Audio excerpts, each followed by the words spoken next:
He thought his twin daughters were dead lost to a tragedy that shattered his world. But 3 years later, he found them alive, singing on a bus, unaware that the truth waiting for him would not only break his heart but change everything he thought he knew about his life. Wherever you're watching this video from, let us know in the comments below. If you love stories like this, don't forget to subscribe for more unforgettable tales.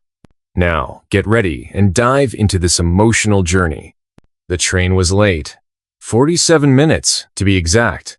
I knew because I'd been counting every single one of them with my boot tapping against the dust-caked wooden platform. In towns like this, where time moves like molasses and silence has weight, even a minute felt like a mile. They said she'd arrive on the morning train from the east. Said she was quiet, proper, and maybe a bit too polished for a place like this. I didn't ask for much. Just a woman who could sit beside me without asking about the past. One who didn't care what my badge had once meant or why it had rusted away in a box beneath the floorboards. I was tired of being known. When the train finally hissed into view, a thin mist of steam clouded the air. A few passengers stepped off, most of them the kind that didn't plan on staying. Then I saw her. She wore blue. Not the kind of blue that faded under desert sun, but a deep, clean blue that hadn't yet been touched by dust. Her hair was pinned back, lips tight, and her eyes, God, her eyes were the kind you don't look into unless you're ready to be known. She walked straight toward me without hesitating, as if we'd met before, as if she was certain. "You're the marshal?" she asked. Her voice didn't tremble. Not even a little. I hadn't been called that in years. "I used to be," I muttered. "Not anymore." "Doesn't matter," she said. "You're the only man they said could be trusted." I didn't answer. I didn't trust myself, let alone someone who came with nothing but a suitcase and a story she hadn't told yet. We rode back to the ranch in silence. The horse knew the path better than I did, and she sat behind me, holding onto the saddle horn like she belonged there. She hadn't asked where we were going. That unsettled me. Most people asked questions: how far, how long, who else lived out there, not her. That night, she didn't say much either. Just unpacked neatly, lit a lamp, and wrote something in a small, worn notebook before tucking it under her pillow. I watched from the kitchen doorway, wondering if she was writing a letter home. Or maybe a list of things she'd need when she left again. She didn't leave. Not the next day. Not the day after. Instead, she started fixing the place. Quietly. She scrubbed the wooden walls, cooked without asking, patched my torn shirt, and didn't once ask what I did before I came here. She didn't ask about the scar on my side or the blood-stained revolver hidden beneath the barn floor. But one night, 3 weeks after she arrived, I saw her sitting under the stars, crying. She didn't make a sound. Just tears down her cheek, reflecting the moonlight. I almost didn't ask. I'd built a life on minding my own business. But something in me, maybe guilt, maybe curiosity, spoke. "Something hurt you," I said. She looked at me like she'd been waiting for that. "You did," she whispered. And just like that, everything changed. She said those words. "You did," like they had been waiting at the back of her throat for years. Not shouted. Not even whispered with venom, just placed in the air between us, quiet as a prayer, heavy as a hammer. I didn't speak, couldn't. The only thing I remember is the way my throat tightened, like someone had tied a rope around it and pulled. I wanted to ask what she meant. I wanted to say it couldn't be true, that I'd never seen her before the day she stepped off that train. But something about the way she looked at me, firm and calm, as though she didn't need to explain it, I knew better than to argue. She didn't say another word that night. Just wiped her eyes, stood, and walked back inside like nothing had happened. I stood out there a long time, listening to the wind rattle the dry grass and the old fence post chains. I could have followed her in, demanded an answer, asked her who she really was. But I didn't. Because deep down I already knew. My past had found me.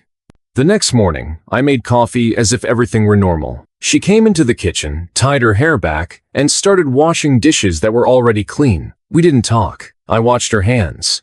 They were soft, not the hands of someone used to working land, but they moved with purpose, like she was used to preparing things, making things ready. That notebook she kept under her pillow, I'd seen it a dozen times since she came, but I never dared to touch it. That morning she left it on the table when she went out to feed the chickens. It was open. I shouldn't have looked, but I did. The first page had a name I recognized. My name, written at the top in neat cursive. Below it were details: date of birth, place of origin, former occupation, deputy marshal, Redwater County. Then came a list: dates, towns, incidents. It read like a case file, or a ledger. Every town I'd ever been stationed in, every violent arrest, every name I didn't want to remember, every mistake I thought time had buried. Then I saw the date I'll never forget. May 14. A small town just outside Clay Ridge. The church fire. 3 dead. 1 missing. She had written a name beneath that date in all capital letters. Mother. That's when the cold started creeping into my bones. I remember that fire like a brand. I remember riding into town just as the smoke was curling into the sky like a devil's hand. I remember thinking it was just another accident in a town full of drunks and desperate men. But it wasn't an accident. Back then, I didn't know that the man we'd been chasing, Silas Hainshad, set the fire himself, thinking the church was hiding his brother. I didn't know there were women and children inside. I just stood there, watching the flames swallow what was left of the sanctuary. I never even asked for the names of the dead. I filed the report, turned in my badge 2 weeks later, and rode out of that town without ever looking back. Until now. That night, I didn't sleep. I sat on the porch with my rifle beside me, though I knew it wouldn't protect me from the one thing I was truly afraid of: the past. When the sun came up, she was already awake, standing in the field beyond the barn, her notebook clutched to her chest. I approached slowly, boots sinking into the soft morning dirt. She didn't turn around when she spoke. I was 6, she said, hiding in the baptismal basin. Mama told me not to cry, not to make a sound. She wrapped her shawl around my mouth and said, "Be still, he's coming." He swallowed hard. She burned alive, she continued. And you watched. I wanted to say I didn't know, that I wasn't the one who lit the match. But silence doesn't argue, and shame has no defense. "What do you want from me?" I asked finally. She turned. "To remember," she said, "and to make it right." In the days that followed, I expected her to leave, or scream, or hate me outright. But she didn't do any of those things. She stayed, quiet as ever. She cooked, cleaned, mended, and listened. But something had shifted. We weren't strangers anymore. We were opposites locked in orbit, drawn by some cruel gravity neither of us had chosen. She started asking questions about my past, my choices, my regrets. And I answered, not all at once, not cleanly, but truthfully. I told her about Redwater, about the gang I let walk free to avoid a massacre, about the boy I shot in Tabor Creek who turned out to be unarmed, about the people who cried when I walked away instead of helping. I told her everything, even the parts I hadn't told myself yet. And then one morning, over coffee, she said something that shook me. "They're coming." I stared at her, not understanding. "The ones who follow Silas. They've rebuilt. They've grown. And they know this land is full of weak spots. They're planning something." "How do you know that?" I asked. She hesitated, then reached into her notebook and pulled out a torn letter. It was signed by Silas himself. He was alive, and he remembered me. The letter spoke of revenge, of returning to Clay Ridge to finish the cleansing. But worse, she mentioned the orphan train, a route I knew well. Twice a year, dozens of children abandoned, lost, unwanted were taken from overcrowded cities and brought west, hoping to be placed with families. It wasn't perfect. Most of the time, it was just a slower kind of suffering. But at least they had a chance. Silas planned to derail the train in open country, steal the children, or worse. She looked at me across the table, fire flickering in her eyes. "We stop him," she said. Her voice didn't tremble. She wasn't that 6-year-old anymore. And 2 wasn't the man who watched flames without lifting a hand. Not this time. We started planning. We mapped out the train route, found the weak spots in the land, marked where Silas might strike. She knew the old trails, the canyons where sound disappears, the places where you could slaughter 100 people and no one would hear a thing. I sent word to a few old friendzones who still owed me favors. Some were dead. Some refused, but a few agreed. And that was enough. One night, after days of planning, she asked me if I was afraid. I said yes. Then I asked her the same. She said, "No, not anymore. Not since I met you." That broke me, because I didn't deserve it. But I would earn it. We had 1 week, 7 days to prepare. 7 days to ride back into a past I'd buried and stop the man I once failed to catch. But I wasn't alone this time. She stood beside me, a woman forged in fire, and I had no illusions about surviving what was to come. But I'd make damn sure those children did. We rode out before dawn. The cold bit at my hands and the horizon was still tucked beneath night's heavy quilt. She rode ahead of me, her spine straight, her coat flapping behind her like a flag of defiance. I kept watching her back not just to protect her, but because I couldn't believe she was real. Every hoofbeat reminded me this wasn't a dream. This wasn't something I could wake from and put off for another lifetime. We had 5 days before the orphan train passed through Dustwater Junction, a remote bend in the line that twisted between canyon walls, a perfect place for Silas to strike. A place where echoes swallowed screams and blood darkened the sand with no one to see it. I'd chosen this fight, but I'd also chosen to bring her into it. That kept me up at night. What if I failed again? What if this was another Clay Ridge? But then she'd speak sharp, clear, steady, and that voice reminded me. This time, I wasn't riding alone. Our first stop was a small town that barely held together its name, Granger's Rest. 2 saloons, a burned-out schoolhouse, and a sheriff who drank more than he enforced. Still, there was one man there I needed to see. His name was Tobias Vane. He was a former sharpshooter, once part of the same marshal crew I rode with before everything went black in my soul. Tobias had saved my life once, in a canyon shootout we never spoke of again. I hadn't seen him in 9 years, and I wasn't sure I wanted to. He was sitting on the porch of the general store, cleaning a rifle that looked older than the town. He looked up when we approached, then gave a tired smile. "Hell froze over?" he asked. "Not yet," I said, dismounting. "But it's close." He looked past me at her. "This her?" She nodded. No smile, no fear. Tobias studied her for a long moment, then stood. "If she's with you," he said, "I'll ride. No questions, no hesitation.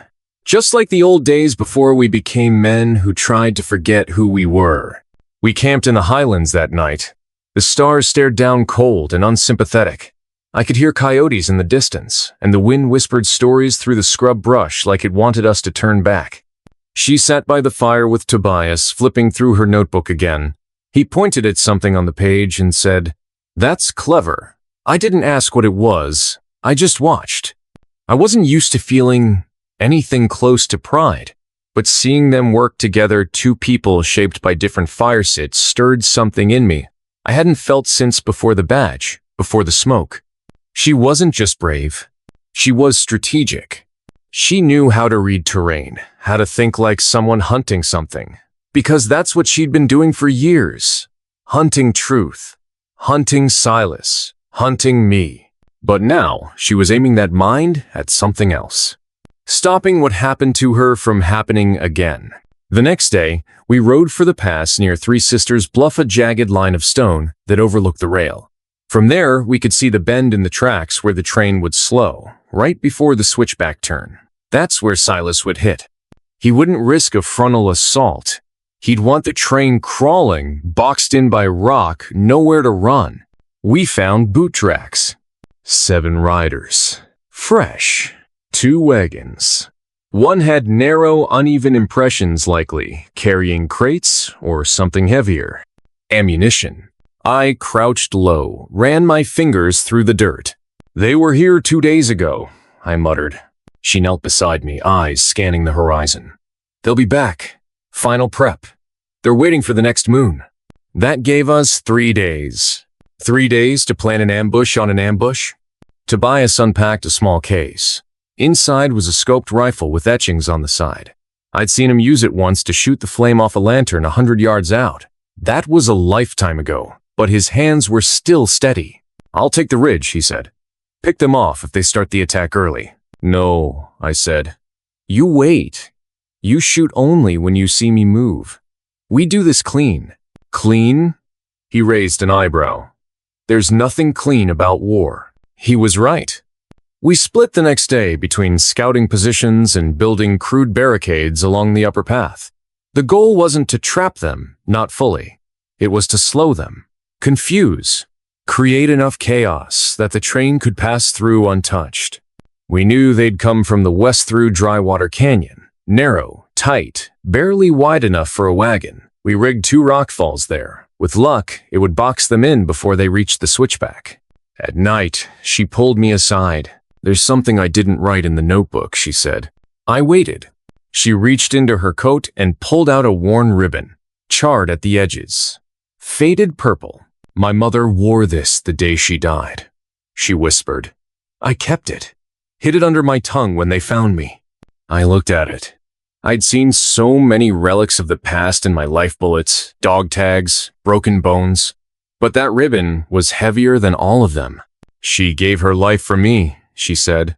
Now I'll use it to give others a chance. I nodded. No speeches, no promises, just that quiet agreement between the damned. The day before the train was set to arrive, we spotted the first scouts. 2 men on horseback, riding low and wide across the hills. One of them carried a spyglass. The other had a scar so deep across his cheek, it shone white even from a distance. Silas's men. They didn't come close, just surveyed, then disappeared behind the hills. We knew what that meant. Tomorrow would be the day. We slept in shifts that night. Tobias kept watch on the ridge, rifle ready. She sat beside me under a blanket, staring at the embers like they were memories. I whispered, You think we'll survive? She didn't look at me, just said, Survival isn't the point. Then she turned her head slowly, her eyes catching mine in the firelight. Justice is. The sun broke red the next morning, blood-colored, like a warning. The train whistle blew at 7:23, distant at first. Then louder, closer. We took our positions. I crouched behind the old mule cart we'd tipped over near the switchback. She was further down, by the ravine holding the detonator for the rock slide. Tobias was already prone on the bluff, scope fixed. Then we saw them. 7 riders. 2 wagons. One of them at the front was unmistakable. Silas. Older, but not slower. His coat flapped in the wind. His face wore that same godless grin I remembered from Clay Ridge. He pointed toward the track, shouting something we couldn't hear over the wind. She waited. I gave the signal. She triggered the rock slide. One of the wagons tipped, tumbling into the canyon. A horse screamed. Gunshots followed wild, blind. Tobias took the first shot. A rider fell. Then chaos. Smoke. Screams. Dust rising like a curtain on a play no one wanted to watch. I fired twice. 1 hit. 1 missed. Then I was running down the slope, past burning brush and shattered stones. Silas saw me. His eyes locked onto mine. And I knew he remembered everything. He didn't run. He drew. And I ran faster. There's a sound I'll never forget. The click of a hammer pulled back with intent. Not the sound of panic. Not the wild chaos of blind fire. It's a cold, surgical sound, final and focused. That's the sound Silas made as I came down the hill, dodging past broken stone and blood-soaked gravel. The world had collapsed into that moment. I could hear Tobias's rifle barking behind me, the hiss of burning brush, the panicked whinny of a dying horse. But all of it fell away beneath the weight of what I saw in Silas's eyes. Recognition. Not surprise. Not anger. Just recognition. He knew who I was, and more than Thave knew why I'd come. We were 50 yards apart when he raised his revolver. A long-barreled thing, silver with a black pearl handle, same one he used in Clay Ridge. The gun that had torn families in half, silenced mothers mid-cry, and put 3 slugs into the back of Marshall Cale Hunter's skull. I remembered it like it was yesterday. And I remembered the coward I was then. But not today. I dove behind a shattered barrel, wood splinters biting into my ribs. Bullets screamed past me, one striking the stone just inches above my head, sending a spray of rock into my face. I wiped the blood from my cheek and counted to 3. Then I moved, rolled across the dirt and came up behind a wagon wheel. Silas was advancing, calm, calculating. Behind him, the rest of his men were in disarray. 2 dead, 1 screaming with a shattered leg. 1 wagon was destroyed. The second was stuck, its wheel caught between jagged rocks. Perfect. I fired twice. 1 shot struck his shoulder, spinning him slightly. He grunted but didn't fall. Instead, he laughed. "I thought you were dead," he shouted. "Should have stayed that way." He raised the gun again, but before he could fire, a blast shook the ground. She'd triggered the second rockfall. The entrance to the canyon collapsed in a roaring thunder of stone and dust, sealing off the rest of Silas's escape route. One of his remaining riders screamed and bolted his horse, taking off in a blind gallop, never looking back. That left 3. Silas, his right hand, man-big, bald, cruel-eyed, and a third, younger boy who looked too afraid to be there. He couldn't have been older than 19. His hands trembled even as he raised his pistol. I saw it, saw the hesitation, saw the fear. I aimed at his leg and fired. He dropped his weapon instantly and fell to the ground, clutching his thigh and screaming.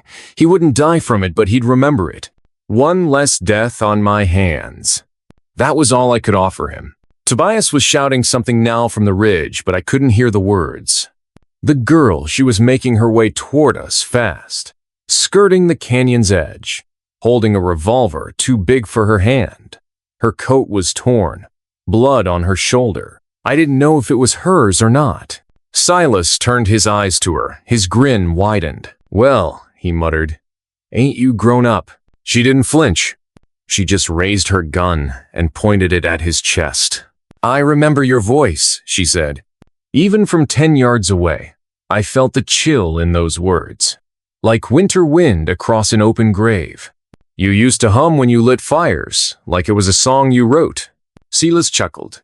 "Memories, huh?" His second moved toward her, slow and careful, thinking maybe he could circle her and grab her from the side. He was wrong. She turned, aimed, and shot him straight in the knee. He dropped like a sack of stones, cursing, blood pouring down his leg.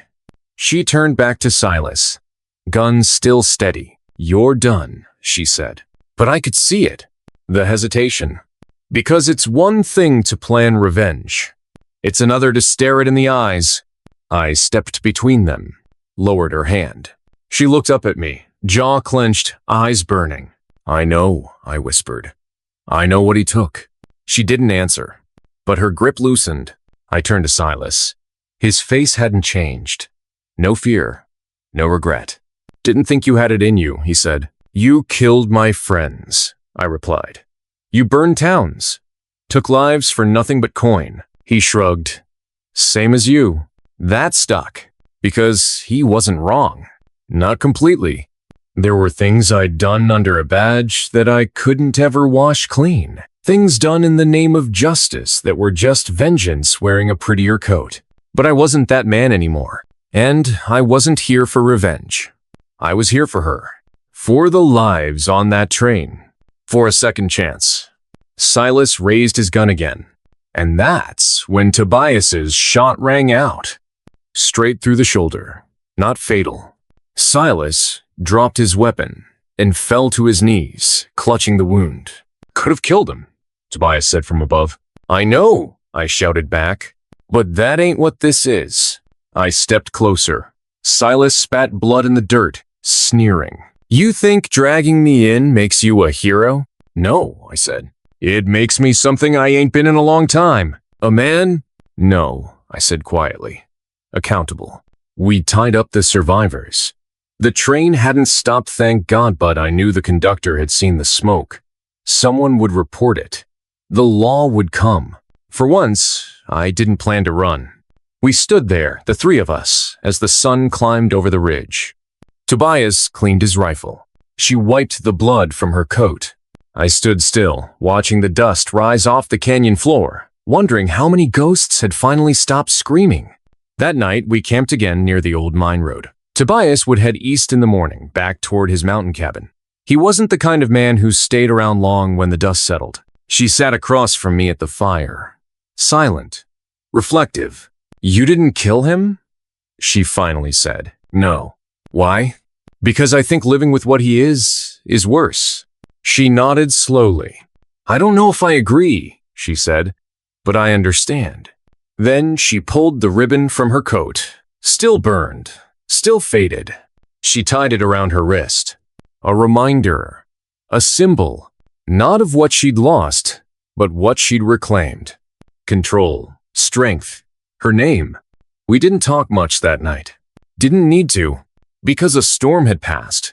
Not one of fire or lead, but one of history. And somehow we were still standing. We stayed near the canyon for 2 more nights. Not out of necessity. The fire was out, the ground was calm, and the danger for no had passed. But there was something unspoken between us, like the echo of a storm that hadn't quite faded.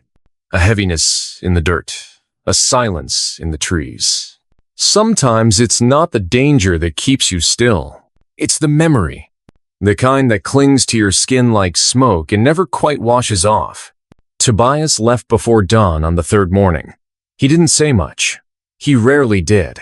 Just handed me a box of shells, gave the girl a look I couldn't quite read, equal parts warning and admiration, and tipped his hat toward the horizon.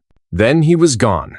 I watched the dust trail behind his horse vanish into the rising sun, and for a long while after, I just stood there, listening to the stillness. She was feeding the horses. It had become a kind of ritual for her, like brushing the tangles from her thoughts. She moved slowly but with purpose, stroking their manes, whispering something I couldn't hear, maybe names, maybe apologies. When she came back to the fire, I offered her the last of the jerky.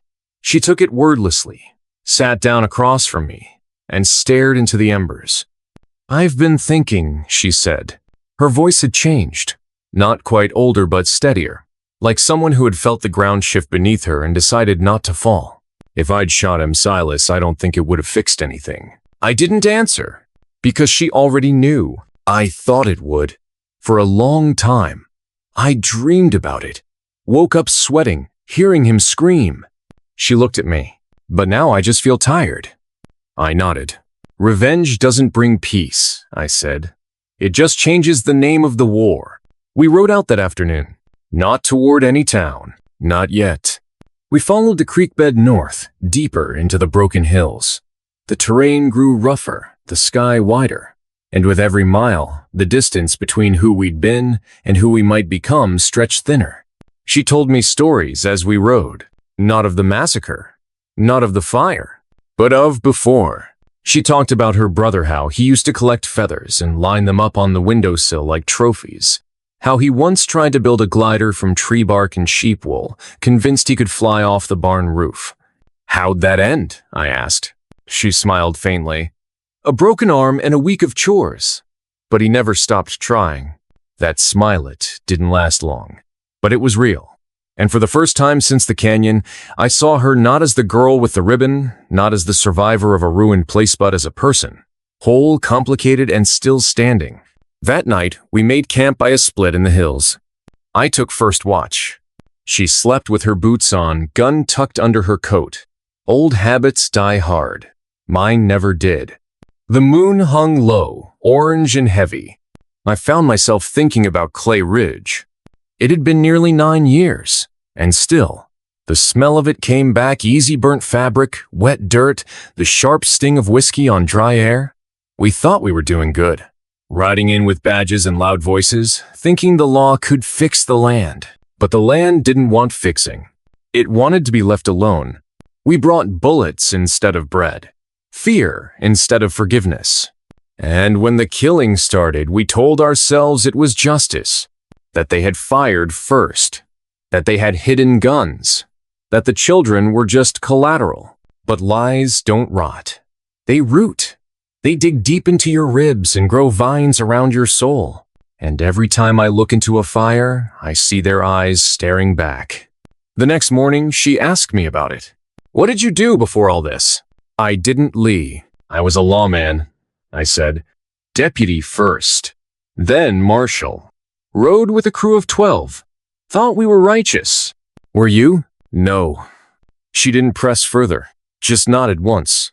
I think, she said slowly, the only thing worse than doing nothing is doing the wrong thing and calling it good.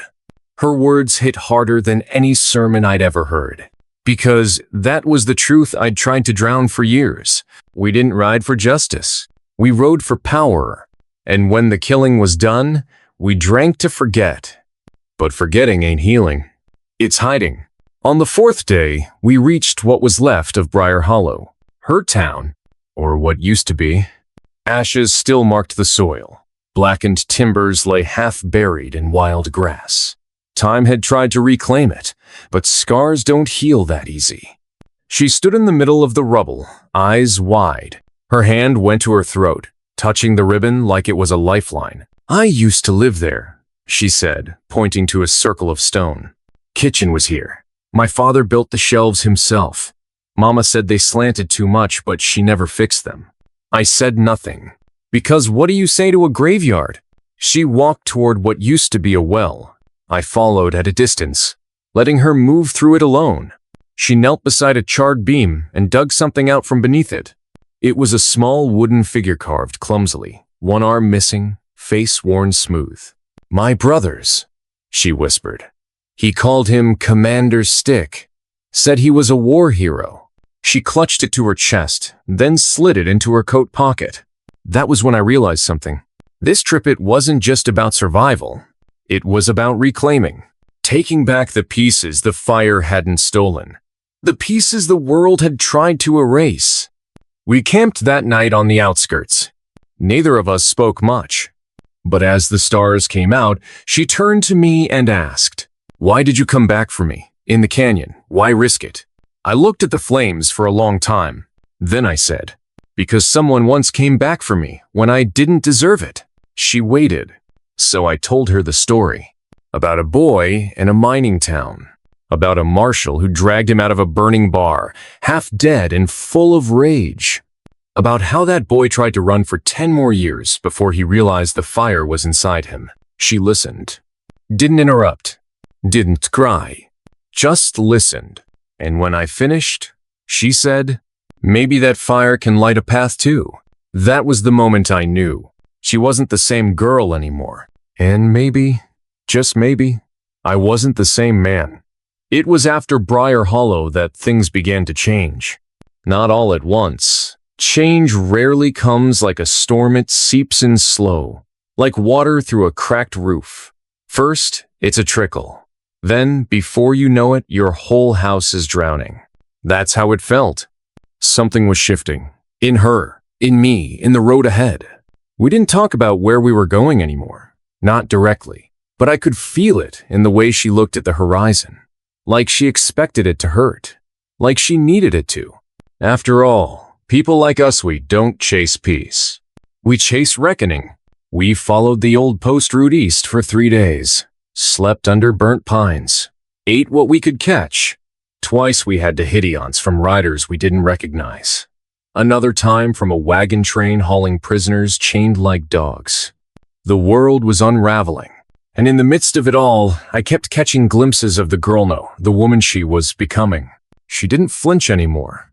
She handled the rifle like she was born with it.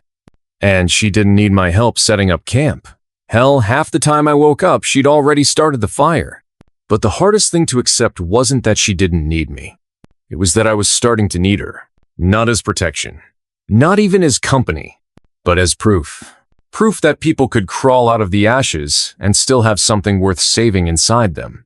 On the 4th day, we came across a broken wagon on the ridge. Its axle had snapped clean in two. No horses, no bodies. Just blood and drag marks in the dust leading into the hills. I wanted to ride on, but she didn't. "We can't just leave it," she said. "There's nothing we can do." "You don't know that." I looked at the sky. Storm clouds gathering. "We don't have time." She turned toward me, jaw clenched. They didn't either. Those 3 words, simple as they were, cut through me like a rusted blade. Because I knew exactly what she meant. She meant her family. She meant every neighbor who had screamed for help while I, and men like me, rode in too later, didn't ride in at all. So we followed the drag marks. Because sometimes guilt ain't something you outrun. Sometimes the only way to carry it is to walk straight into it. We found the man half a mile into the ravine. He was barely alive, gut torn open by what looked like a cougar, leg twisted wrong. His face was gray, lips dry and cracked. He'd tried to fight. We could see that in the blood trail, a busted lantern, a spent revolver. But in the end, nature doesn't care how hard you fight. It just keeps coming. He opened his eyes when we approached. "Mercy," he rasped. "That's all I want now. Mercy." She knelt beside him, took his hand. "Do you want water?" He didn't answer, just stared past us, into something only he could see. "Tell my boy," he whispered. "Tell him I didn't run." "Who's your boy?" I asked. But it was too late. He was already gone. The girl closed his eyes gently. Then she stood, quiet for a long time, staring at the clouds rolling in. "Why do we keep finding broken people?" Her voice cracked. I didn't answer right away. Then I said, "Because the whole damn country's broken. We're just the ones still walking." We buried him under a twisted juniper tree, carved his initials into a flat rock with my knife. She left a single bullet casing on top, like a token. Rain started that night. We rode in silence the next morning, drenched and cold. Every creek we crossed was swollen. Every path was slick with mud. But she never once complained, and I didn't either, because something had settled between us. Not peace, but understanding, like 2 ghosts who decided to haunt the same trail. 2 nights later, we found a small town. No name on the gate. Just fences, a lopsided chapel, and a saloon that looked more like a shed than a place of refuge. The kind of place that survived not by thriving, but by being too forgotten to die. We stayed just long enough to dry out and trade what little we had for oats and salt. The barkeep asked no questions. The preacher offered a prayer neither of us wanted. But the stable boy, a red-headed kid with a missing tooth, told us something we weren't expecting. "You headed west?" he asked. "Why?" I replied. "Word is, they're fortifying the passes. Raiders, bounty gangs. No one gets through without bleeding for it." "Who's fortifying?" "Different flags. No one agrees on anything anymore." Heard one rider say the Cartwrights took Silver Ridge. Another swore the old militia's regrouping in Dead Basin. The girl's eyes darkened. "Silas?" she asked. The boy shrugged. "Could be. Lot of names out there now. Most of them want blood." That night, by the fire behind the chapel, she asked me, "If he's alive, what will you do?" I looked at her for a long time, then said the truth. "I don't know," because part of me still wanted to kill him, and part of me knew that would break what little was left of me. She nodded. I think I'd understand either way. The next morning, we left the town before sunrise. The road west was getting narrower, not just in size, in options. Every fork felt heavier, every turn a choice that couldn't be undone. And somewhere along those dusty trails, I realized the truth. This wasn't just her journey anymore. It was mine too. We were both walking towards something final. And whatever waited for us on the other side of those mountains, it would demand everything we had left. That evening, as we set camp on a high ridge overlooking the valley, she pulled something from her coat. The wooden figure, Commander Stick. She set him on a rock near the fire and stared at it for a long time. Then she said, "I used to believe he was invincible, that if I held on to him, nothing could hurt me." I nodded. "We all need myths. But now," she hesitated, "I think maybe we're stronger when we let them go." She tossed the figure into the flames and watched it burn. I didn't say anything, just watched with her. Because sometimes letting go isn't weakness. It's survival. That night, I dreamed of the boy I used to be. And in the dream, he looked at me with eyes full of disappointment. But then, just before I woke, he smiled, like he finally understood. We left the ridge at first light. Smoke hung low across the valley, stretching out like ghost fingers over the hills. Somewhere to the west, something was burning, something big. The kind of fire that eats more than just trees. I didn't say anything as we rode. Neither did she. But we both knew it. We were getting close. To what? I wasn't sure. Maybe the end. Maybe the beginning of something worse. But the silence between us wasn't heavy like it used to be. It wasn't guilt or shame or grief holding our tongues. It was focus. We didn't have the luxury of words anymore. Only action. And a thin thread of trust strung between two broken souls. By midday, we reached the outskirts of Rattler's Gap, or what was left of it. Houses reduced to charred skeletons, water troughs shattered, a rusted bell lying face down in the dirt like it had tried to scream for help and choked on its own voice. And the silence, that was the worst part. No birds, no wind. Just the creak of my saddle and the low grunt of our tired horses. She dismounted first, walked straight into the remains of the main street like it was her duty. Like she expected to find something here? Oh, someone. I followed her, hand resting on my revolver, eyes scanning every broken wall and alley shadow. Do you know this place? I asked. She nodded without turning back. My mother was born here. That hit me like a stone to the chest. I hadn't known. I should have asked sooner. I should have listened more. This where she died too? No, she said, finally turning. She never came back. We found the chapel at the end of the road. Its cross snapped in half, doors splintered. Inside, pews were scattered like bones, and stained glass lay crushed beneath a caved-in roof. She stood at the altar for a long time, not speaking. Then she knelt and touched something in the ashes. A necklace. A small silver feather, half melted but still whole. She wore this when I was little, she whispered. I thought she'd lost it in the fire. Maybe she left it here, before everything else. I didn't know what to say, so I said nothing. Grief doesn't always want comfort. Sometimes it just wants space to breathe. Later, we sat by the well behind the chapel, our horses tied nearby, grazing on scorched grass. She cleaned the necklace gently with a cloth, her fingers steady despite the weight of memory. Then she asked me something I didn't expect. Were you ever in love? I stared at the sky a long while before answering. Once. She waited. Her name was Liza, I said. She ran the telegram post in Dustwick, laughed at my jokes, even when they were bad. Always smelled like cinnamon. What happened? I gave a bitter smile. She left. Said she couldn't love a man who loved the badge more than her. And did you? Back then, I didn't know the difference. She nodded like she understood too well. Then said, I think I've only loved one person, and I don't even know if I want to find him. You talking about the boy? She looked away. He was kind. Once, before everything went black. I still see his face sometimes. But now, I don't know if it's real, or just who I wanted him to be. He swallowed hard. I guess we both carry ghosts. Yeah, she said, staring into the well. But mine still has a pulse. We left Rattler's Gap just as dusk fell. Didn't want to sleep there. Too many shadows. Too much pain soaked into the ground.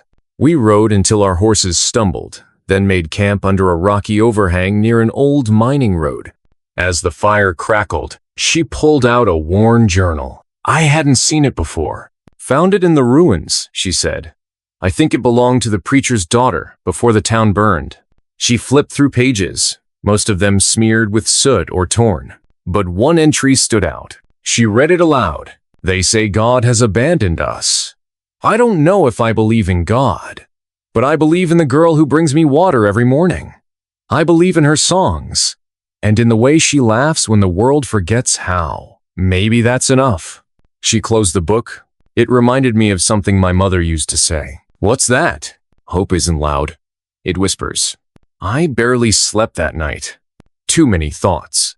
Too many roads behind us. And not nearly enough ahead. The next day, we came across a makeshift checkpoint. Barbed wire. A fallen wagon repurposed as a barricade. Two men with rifles and ragged scarves covering their faces. Travelers ain't welcome, one said. We're not looking for trouble, I replied. The other pointed at the girl. She looks familiar. He tensed. So did she. You got names? He asked. No, I said. You with the militia? No. Cartwrights? No. He stared at me hard, then nodded once, like he'd made a choice. You want to pass, you trade. Trade what? Information. He hesitated. About what? About a man named Silas. Her breath caught. What about him? She asked. He's taken 3 pines. Got half the basin under his thumb now. They say he's building an army. My blood turned cold. Silas? Still alive. Still spreading rot. The man who'd set everything in motion, the fire, the raid, the betrayal. I glanced at her. She didn't flinch. Just asked, where? West Ridge, near the salt flats. He's digging in. The man stepped aside.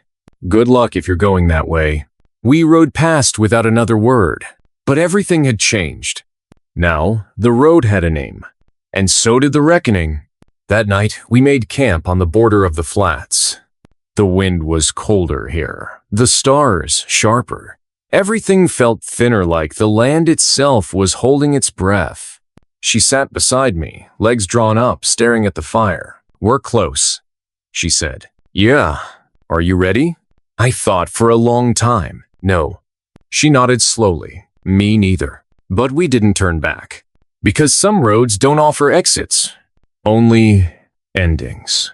The salt flats stretched out like an endless white desert, cracked and blinding under the harsh sun. The horizon wavered, heat dancing in the distance like a mirage that promised relief but offered only emptiness. I'd ridden through places like this before, places where the earth looked dead but held secrets buried deep beneath the surface. Sarah rode silently beside me, her eyes sharp and scanning. The weight of what lay ahead seemed to press down on her, but she carried it with a quiet strength that surprised me every time. We hadn't spoken much since leaving the checkpoint. There was too much to think about, and the silence between us was filled with unspoken fears and memories. Every mile closer to Silas's stronghold felt like a step further into a nightmare we couldn't wake from. I remembered the last time I'd seen him. It was years ago, before the fire, before the death, before everything I'd tried to bury. Silas had been a lawman once, like me. But something inside him had snapped, and instead of justice, he'd chased power. He'd built a gang. Not just thugs, but men who feared nothing and answered to no one. The kind of men who believed the rules didn't apply to them. The kind that tore families apart. And now he was back, stronger than ever, with an army waiting to march across this land. The wind picked up as we reached the edge of the flats, kicking up salt and dust that stung my eyes and coated our horses' coats in a fine white powder. Sarah pulled her scarf tighter around her neck, her jaw set. We should make camp, she said, voice low. I nodded, scanning the horizon. There was nowhere to hide here, no trees, no hills, just miles of cracked earth and the heat rising in waves. But we had to rest. Tomorrow, we would cross into enemy territory. As night fell, the temperature plummeted, biting through our clothes and chilling us to the bone.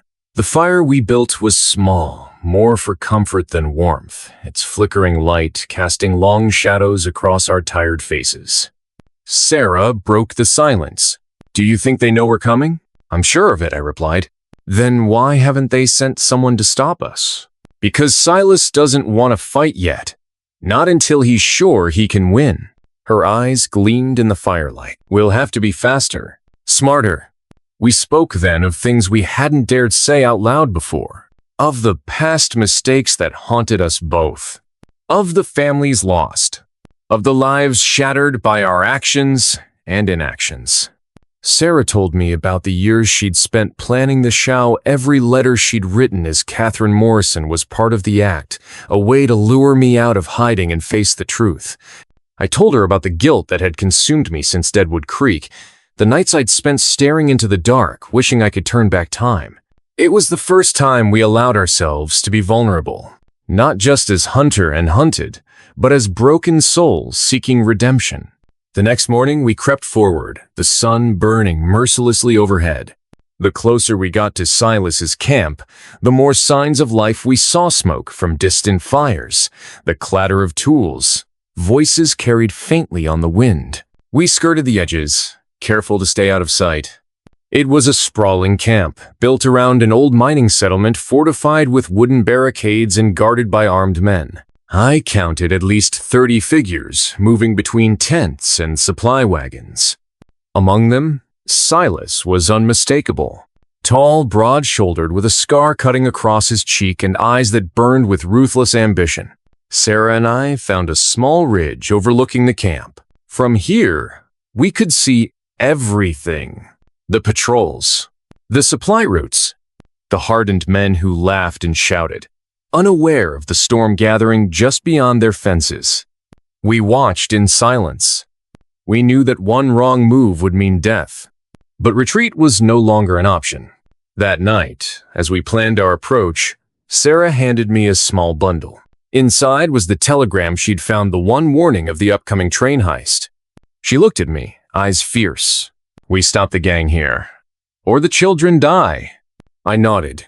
"This ends soon." The plan was simple but dangerous. We'd infiltrate the camp under the cover of darkness, free the captives, and sabotage the gang's supplies before the raid. It was a gamble, but if we failed, it meant more innocent lives lost. And I wasn't willing to let that happen again. As we prepared to move out, I felt the weight of my badge in my pocket, the cold metal, a reminder of the man I once was and the man I needed to become. This wasn't just about justice. It was about redemption, about making sure that the ghosts of the past didn't claim any more victims, and about finally facing the darkness inside me. The wind howled through the salt flats as we slipped into the shadows, our hearts pounding with fear and determination. This was it. The reckoning. The night pressed down on us like a shroud, thick and suffocating. The world beyond the salt flats vanished into ink-black nothingness, pierced only by the distant crackle of campfires and the low murmur of men too confident in their numbers. Every shadow felt alive. Every whisper carried the weight of danger. Sarah's hand tightened around the rifle she carried, a silent promise that this was more than a mission for vengeance. It was a fight for survival, for justice, for a chance to finally mend what had been broken years ago. I glanced at her. The firelight flickered in her eyes. For a brief moment, the hardened warrior slipped away, and I saw the girl beneath the one who carried the weight of a massacre on her young shoulders. The years had sharpened her, but beneath that blade, her heart still beat for those she'd lost. We moved like ghosts, careful, silent, deliberate. Dry salt cracked beneath our boots. It betrayed our approach more than once, and I cursed the earth for its silence. We skirted patrols, ducked behind boulders, and slipped through the black veil between tents like shadows themselves.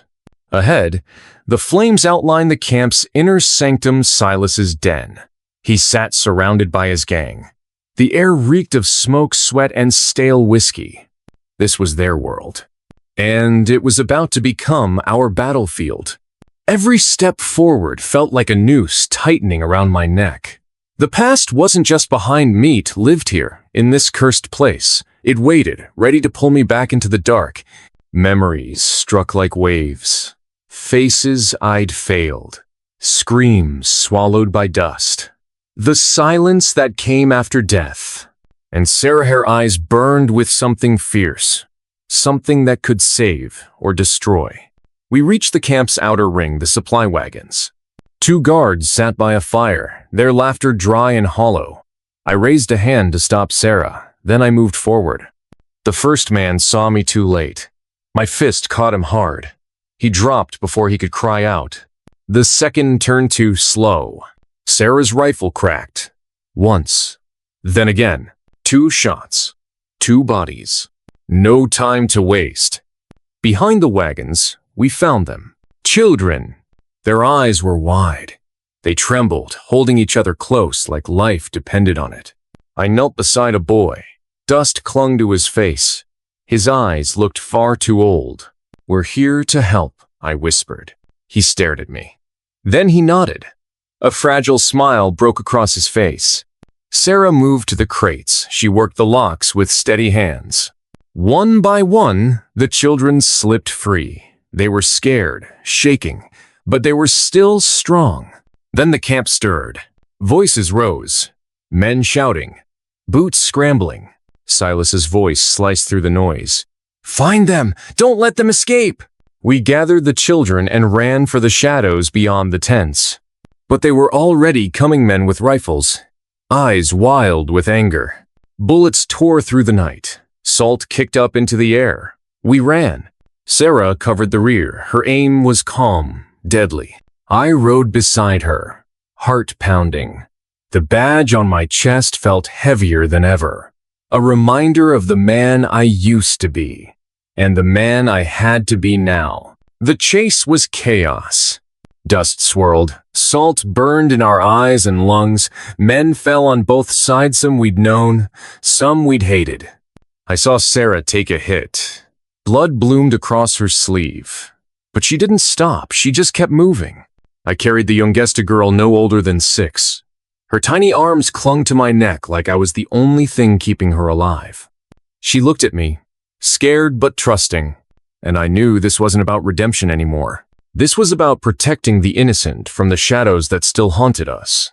We reached the Canyona narrow cut in the land. There was nowhere else to run. We hid the children behind the rocks. Sarah and I stood between them and the enemy. The gang approached slowly. They knew this wouldn't be easy. Silas stepped into view. His smirk cut like a knife. "This ends tonight, Thornfield." I looked at him, looked at everything he'd taken, everything I'd failed to protect. "No," I said. "It ends with justice." The fight that followed wasn't clean. It wasn't noble. It was smoke and blood and noise. Bullets screamed through the canyon. We fought hard, not for revenge, not even for ourselves, but for the children who deserved a better story than ours. Sarah was beside me, bleeding but fierce. And together, we held the line. One by one they fell, until only Silas remained. He stood there, no weapon left, no fight in his eyes. Just a man ruined by the choices he made. Dawn rose behind him. The light stretched across the canyon floor. It touched the children first. Then it touched us. Sarah looked at me, her eyes tired but proud. "We did it," she said. I nodded. "No, we did what had to be done." The gang was gone. The children were safe. But I knew the road ahead was still long. The ghosts of Deadwood Creek might sleep now, but the scars would stay. And somewhere, deep inside, I knew this was only the beginning. If you want to hear how this story ends, how justice is finally served and redemption claimed, stay with me for the final chapters. Because sometimes, the hardest battles are the ones we fight within ourselves. The cold dawn was a razor against my skin, every breath a sharp reminder of what was left behind and what was still to come. The salt flats lay silent, a cracked and barren wasteland. But inside me, a storm raged fiercer than any gunfight or chase. I watched the children, huddled near the rocks, eyes still wide from the night's terror, clutching each other as if holding the fragile threads of life itself. Sarah was beside me, her face pale but resolute, a warrior forged by fire and loss. We had won the battle, but the war within me was far from over. The weight of my badge felt heavier than ever. It wasn't just a symbol of authority anymore. It was a chain, a reminder of the man I'd been, the mistakes I'd made, and the lives shattered in my wake. I couldn't look away from Sarah, who had faced me like a storm, exposing every lie, every failure I had buried deep beneath this isolated life. She wasn't just my reckoning, she was my salvation, the one forcing me to confront the man I'd tried to bury beneath dust and silence. I remembered the day she arrived, The day the past crept back into my sanctuary with a gun in her hand and justice burning in her eyes. Every letter she had written, every step she'd taken had been a thread weaving me back into the story I wanted to forget. The air was thick with tension, but the real battle lay ahead inside us both. We sat beside the fire Sarah's warriors had lit to keep the nights cold at bay. The children slept, finally safe, but I knew I couldn't rest. She turned to me, voice steady but low. "You know what's coming, Ezekiel? This isn't just about us. The Garrett gang, they're planning something worse than anything we've seen." Her words landed like a hammer blow. The telegram she'd shown me, the one that named the children's train as their next target, was no longer just a threat. It was a countdown ticking closer with every passing hour. "We have 4 days," I said, voice rough, "to stop them." Sarah nodded.